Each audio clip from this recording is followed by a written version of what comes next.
Hello, everyone. Welcome to the 31 Media Podcast. My name is Vaishnavi Nashte. I'm the marketing and PR manager here at 31 Media. Today, we are conducting this podcast, which is in collaboration with the Digital Transformation Awards and the AI Award.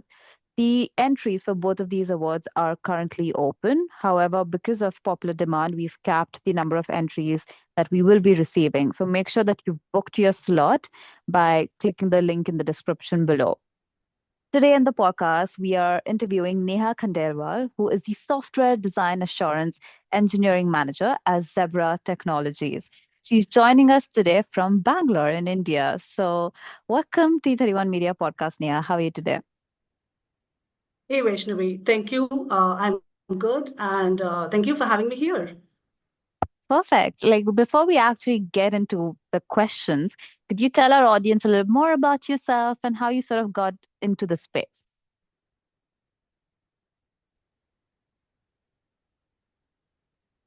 Sorry, I think there was a technical problem. I could That's fine. hear what you said. That's fine. No, I was saying that before we actually dive into the main questions, could you Yeah, tell our audience a little more about yourself and how you sort of navigated into the space? sure. Why not?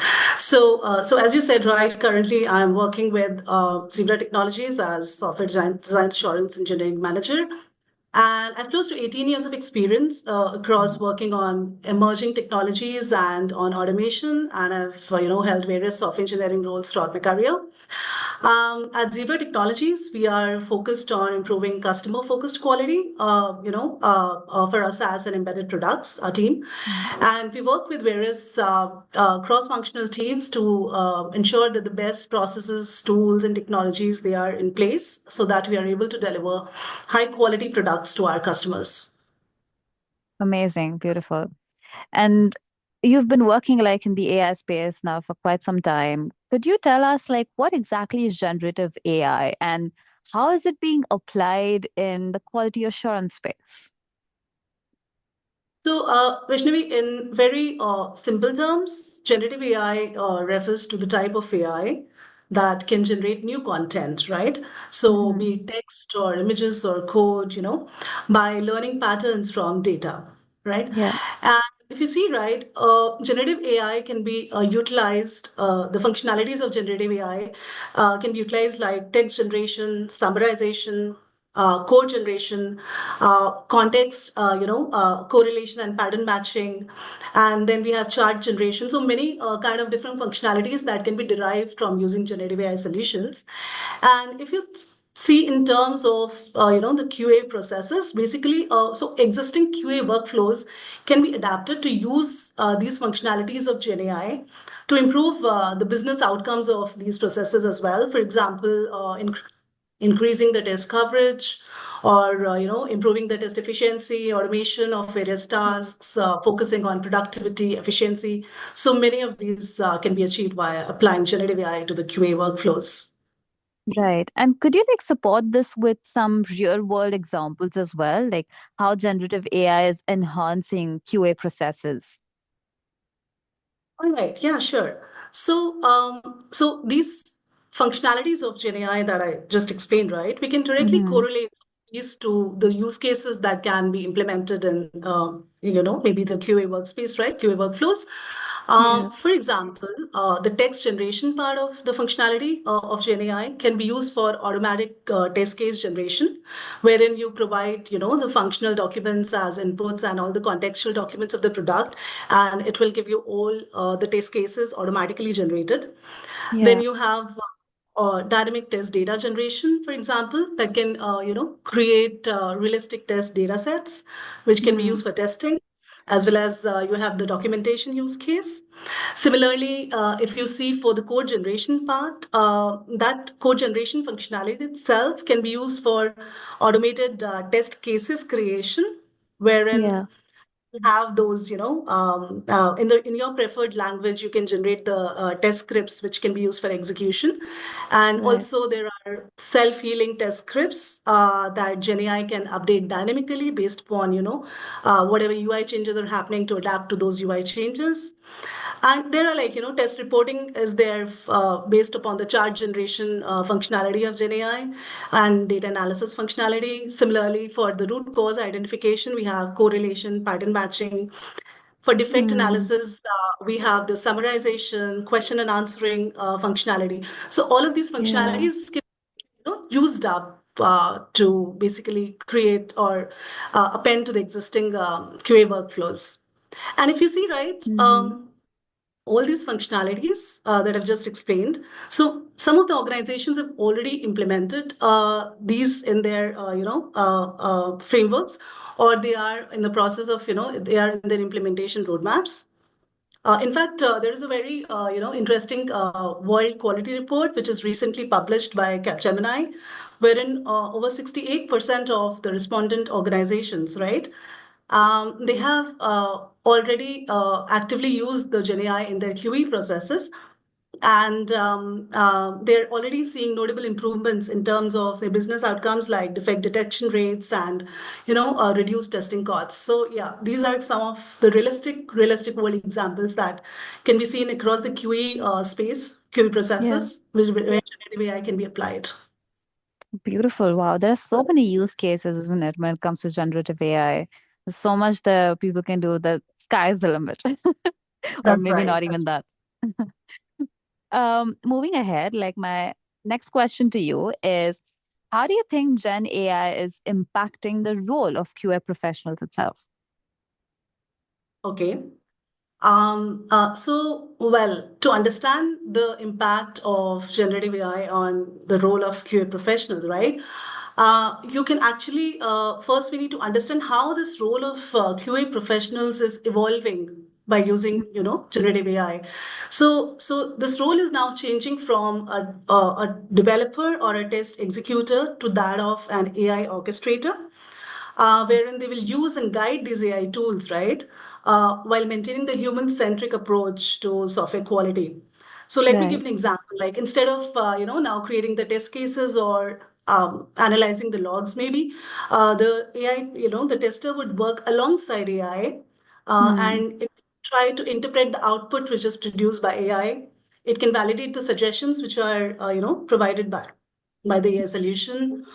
It can provide a general oversight to how the AI solution is working and functioning, right? So this is how the role of QA professionals will be evolving and adapting over time. Having said that, this transition would require the QA professionals to invest in their upskilling. They have to learn the Gen AI fundamentals, how to manage the AI generated outputs, how to ensure ethical use of AI, and the Of framework around course. it. So yeah, upskilling is definitely required there.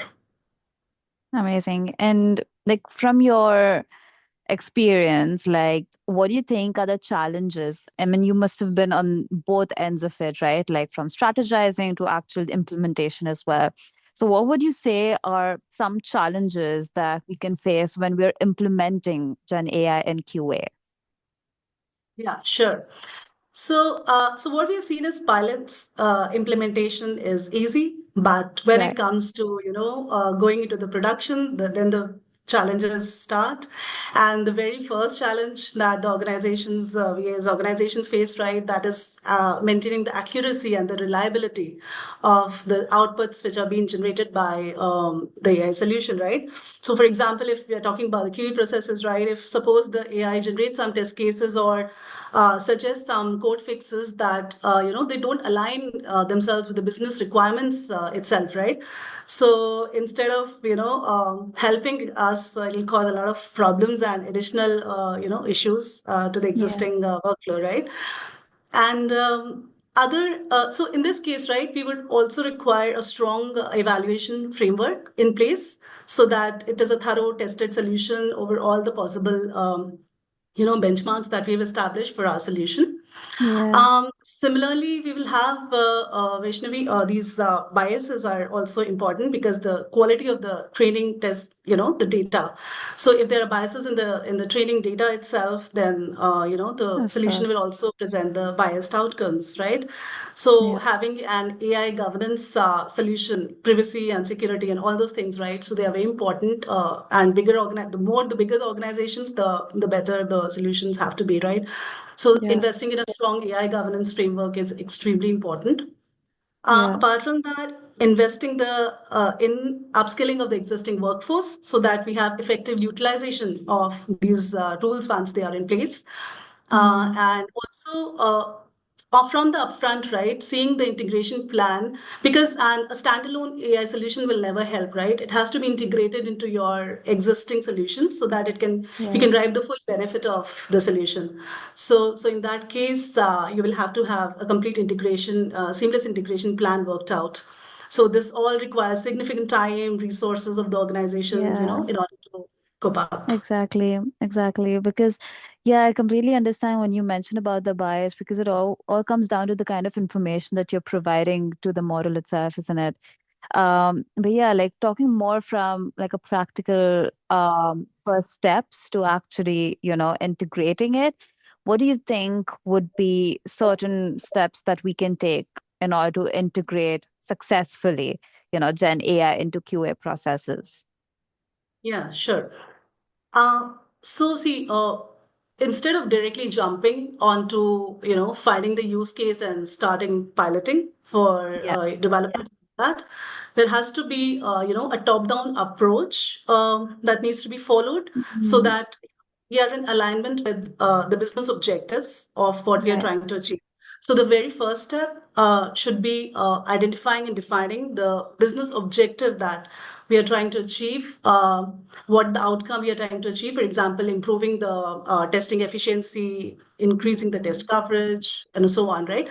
So that business objective has to be particularly clearly defined, along with what KPIs are we going to, you to be using to measure those particular outcomes, right? So all Yeah. those things have to be the first and the foremost thing, so that the organization goals and your investing, whatever you're investing in the GenAI solution has to go hand in hand. Right. So post defining that, then the second step I would say would be to engage all the stakeholders, which are the key stakeholders, so that you have all the required, support, and you can gather all the requirement, inputs, all the different inputs that are required before actually going ahead and assessing the workflows. Post that, assessing the QA workflow itself, because we are talking about the QA workflows, right? So, Yeah. then we have to assess the functionalities and see where potential bottlenecks or repetitive tasks or bottlenecks which Right. are there in these processes, and those are the easiest ones to start with because there are repetitive tasks and so on. So, and also the risk assessment is important while doing all the Of assessment. course. We have to have a thorough Mhm. risk assessment that low risk project should be taken first. Yeah. It's that then we have to make the decision of buying or building the solution. So depending Mm. upon the organization, what current infrastructure, what organization current goals are. So depending upon all those criteria, we have to see whether to go ahead and buy the solution, or it makes more Outsource sense to it. build the solution Yeah. internally. Uh, then I would say prepare for your training data set, because your solution would be as good as your training data. So you Right. have to have a high quality data framework and data training set in place before you even proceed. Uh, then it would be, I would say, upskilling the QA teams side by side, so that when the solution is ready, the teams is also ready in order to To implement effectively it. utilize, yeah, the solution, the best practices around using the solution, Yeah. and all those details. And finally, yeah, the integration plan. How would you have the seamless integration, Mm. done on the existing workflow? All the defined, outlining all the roles, the performance metrics, what all, which puzzle piece will fit in where. So all those things have to be defined very properly from advance, Yeah. and then you can go ahead and build or buy, the solution, and go about implementing it and then Yeah. integrating it into the workflow. Amazing. Love the answer that you've given, because it's quite generic for people to like implement it in their own business processes. But of course, you've mentioned it like very straightforward as well, with step-by-step methods. So thank you so much, Neha, for that answer. And thank you so much for also being on the podcast today. It was lovely chatting with you. Hey, thanks, Vaishnavi. It was lovely talking to you as well, and thanks for having me here. No problem. And I can't wait for the audience to even read your article on the website. So thank you for writing that as well for us. Sure, no problem. Thank you. Have a good day.